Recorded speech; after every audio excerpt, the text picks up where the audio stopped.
या टर्मचं त्यांचं आता हा निरोप समारंभ आहे. पण आपल्या शुभेच्छा आहेत, त्यांनी पुन्हा या सभागृहात यावं, आल्यानंतर त्याच पदावर असावं असं काही नाही. मी असं म्हटल्यावर हे म्हणतील पळवापळवी करतात म्हणून. उद्धवजी, आता उद्धवजी 29 पर्यंत तर काही स्कोप नाही.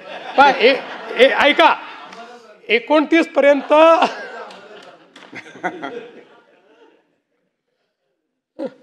आम्हाला तिकडे याचा स्कोप उरला नाही. 29 तुम्हाला इकडे याचा स्कोप आता विचार करता येईल. म्हणजे या सभागृहाचे विरोधी पक्षनेते आणि माझे सहकारी अंबादास दानवे आपल्या कारकिर्दीची पहिली ह्या सभागृहातली टर्म पूर्ण करतात. मी निवृत्त होत आहेत बोलत नाही, ते पूर्ण करतात.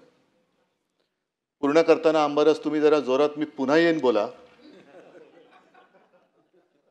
कारण त्याला एक महत्त्व आहे आणि आहे त्याच पक्षातनं.